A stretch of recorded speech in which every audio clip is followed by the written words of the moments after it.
Member from St. Catherine North. Western. Western. Yes, thank you, Chairman. I would be displeased if the citizens of St. Catherine North Western would have been confused by the suggestion that I am now in St. Catherine North. And understanding the quip by the opposition side or the other side of how often I move, I want it to be clear that I still remain in St. Catherine North Western and have not insisted on moving my fellow in St. Catherine North. But notwithstanding, there's a Bible verse that came to mind. That said, even the birds have their nest and the fox have their den. In that case, it says, but the Son of Man had nowhere to lay his head. It is not in the exact form, but it does capture our reality as a country. That there are many human beings that have been denied one of the most basic needs of having shelter over their head. Indeed, I read recently in the newspaper that over 50% of Jamaicans had indicated that their intent in the next few years is to migrate from Jamaica. Indeed, I have always had a concern of a person being termed a squatter in the only country that cannot deport him.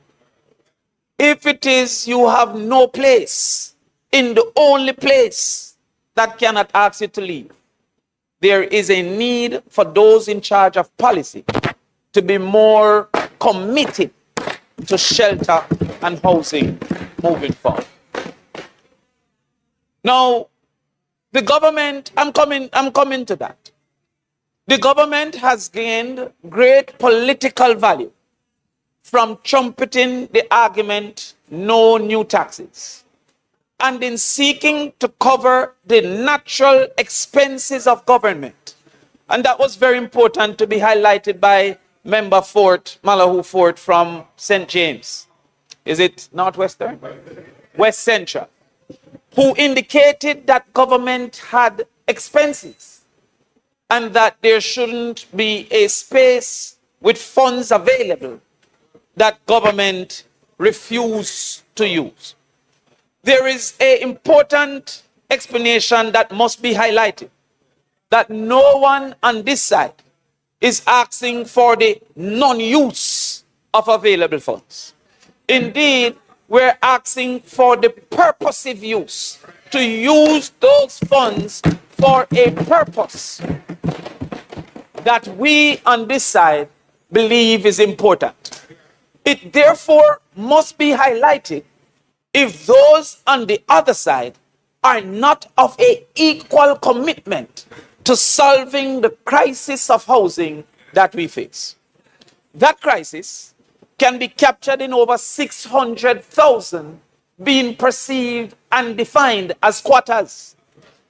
And it extends itself to over 150,000 who wants but can't get.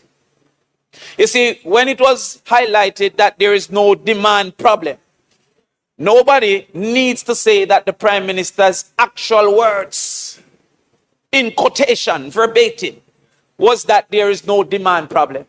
But if it is that you have over 150,000 demanders who cannot access true supply, then there is no demand problem. There is, however, a supply problem. When we speak to the funds available to NHT, the question that first should be asked is if there are any systems that NHT can facilitate to help to reduce the supply problem. Therefore, we would look at the access to capital.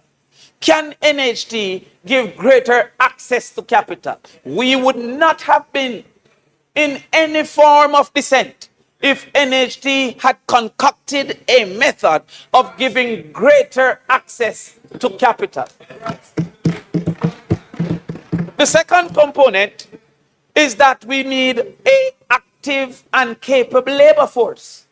One of the greatest shortage in construction is an active and capable labor force. We sell the notion of 3% unemployment without indicating to the public that it doesn't include the 727,000 Jamaicans who have given up on finding work, refused to engage, and almost over 100,000 more who are underemployed. Just 2 days, 1 hour for the week, counted as employed. So if there was a design to increase the competence of the labor force, whether through working with heart or otherwise, to create a construction corps that would eventually be able to build more houses, practical experience on the job, right? Learning from others, certifying those who learn from them, uncle. If you were partnering with heart, there would have been no objection on this side. Natural resource through land. A lot of the people who can't even get a start, who are being perceived as squatters, is because they can't access land. If there was a strategy, and I don't know how the government side, all of a sudden start to speak to, oh, that was your idea. You have never shown a reservation to stealing ideas in the entire life. So those that are good, the Prime Minister indicated that he was the best baby father. And if any good idea is there, he would take it. How can access to land not be perceived as a good idea? But in addition, we come into that. In addition, we also heard the leader suggest the time that is being proposed. Because there was before Melissa 10 years that this government consisted and continued to raid the band. And in raiding the band, sold a lie that there was no new burden on the people. Yet you're taking the resources of the people. The difference between a trust and a tax is that in a trust, it is held on your behalf. In a tax, it is removed and used as the government sees fit. And so if the government sees fit to pay wages, he does so. If they see fit to print all these things that has been printed here for a speech that can be seen, will be emailed to us later, it is going to be done in the same way. If they see fit to do whatever whims and fancy come to mind, it is not held on behalf of the people. So, as the member from Eastern Westmoreland indicate, that as is being operated, the NHT can be perceived as assisting the better off through the contributions of the worst off, as is being operated. But there is nothing within the rules of the NHT that disqualifies fixing that. I will tell you of one of the things that stuck with me when my father died when I was 15 years old. And I'll mention his name for the record, George Crawford. When he was sick, he said, I can only leave you advice. I'll never forget that. He said, me can't give nothing but advice. As a little boy, them time, you know, why you nothing what your parents say. And so in talking to you, he must say, yo, me have nothing else to give other than advice. As I got older, I said to myself, how did he feel that he couldn't leave me a house? He couldn't leave me a car. He never even drove a car. He said he had nothing but advice. And since then, I became committed to the concept of willing NHT to your children. Because at that time I couldn't use his points. But he worked all his life, contributed to NHT, and died with it. If he could will that NHT to me, how much quicker would I have been able to own a piece of it? If that was a proposal here today, none of us would have been in resistance. Right? I don't assume come to that. But I knew that many a Jamaican who are on their deathbed wish they could sign a paper that I have nothing but done what I have worked for you. That can change within the age. If that was before us, no one would have been in opposition. Additionally, it is indeed a different conversation. But the more the money is taken, is the less we can afford the things we are discussing. It is not unlimited funds. So therefore, when the barn is ready, there's no fruits to deliver to the people. But because the law does not define the principle, I hear the member from St. James talking about the law has changed. The principle that was defined was that this was an important spend for the housing needs of the people. That's right. That's right. How much of us in here? I mean, most of us had an equal experience. But when you come off a bus, no one turn up in your yard because there's zinc fence and your dirt road. You walk past a yard till bus driver. How much of us in here would wish that NHT would have considered that most of the reserve funds that was not claimed were not claimed by those same people whose children walk past the zinc fence and walk past the mud? How much of us? We move again to that fact that housing isn't defined only by the walls and the shelter, the roof. Look at Old Harbour now, who needs a high school with greatest import. The Old Harbour shift system now have almost 1,500 per each shift because the housing development that happened in Old Harbour never came with the infrastructure that was needed to make adequate citizenry. This proposal is not to build a school for those communities or to transform the schools that we have experienced, that when I go to my school now, it's the same setup as when I was in school. You go to a school in 2026. When I was at KC in 1991, it is the same setup as now. And you don't say you use NHT to improve the school infrastructure because most people go to a school closest to their yard.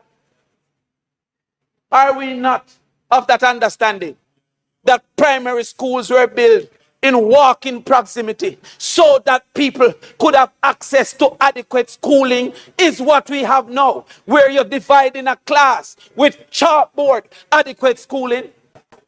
Would we on this side have been in any way not support if you were putting in that infrastructure? And then how much people taxing and go up at them yard? How much road work now in West and Eastern Westmoreland and Nova that a person have to walk half the way because no vehicle will go up there? There's a place in Northwest St. Catherine called Bermody. I wrote to the Ministry of Education that no taxi goes to Bermody. No delivery truck wants to go to the school. A 7-year-old in walking from Bermody was raped. And we don't have a schoolwork program, but we have a farm road program. So you have a farm road program, but you don't have a school road program. It is important to get out the farm goods, but it's not important to get the children there. If NHT was going to improve school roads so that those within proximity could access, none of us would have been in opposition. So selling this thing as if we are proposing that NHT money should be left in abeyance. Nothing like that is true. We on this side have gone, in most cases, through the suffering of inadequate housing, through the suffering of squatting community, through the suffering of inaccess to water and adequate electricity.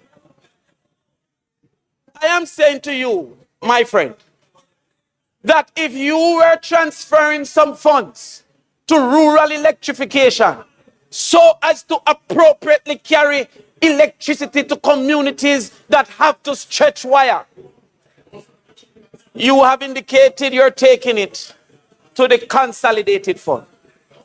And what we are saying is not the non-spending of NHT money. It is the likely misspending when it goes within the consolidated fund. So what I'm saying, you can't stop me today. What I'm saying,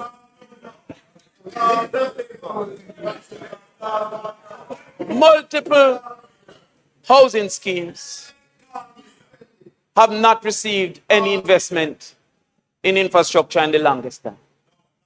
Multiple houses have been lost because hydrants have not been maintained. Multiple people have suffered the indignity of being bulldozed from their houses and their property. We don't have to talk about Clifton. All we're saying on this side is that if housing is as important to you as it is to us, ring-fence housing money on behalf of housing. That's all we're saying. Both directly in the walls and the roof, and indirectly in the communities and the access to that which is humane. One way we can always quickly spend is on the basic schools that I'm carrying you to court for in very short time. Thank you.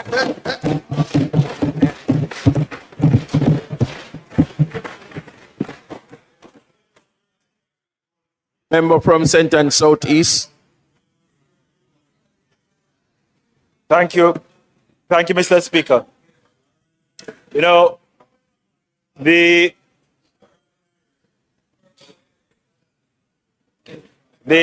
Prime Minister and the Minister, my neighbor to the north, when they spoke, they gave the impression that money is no issue. There's unlimited. They didn't say that resources are available to the NHT. Now, what that tells us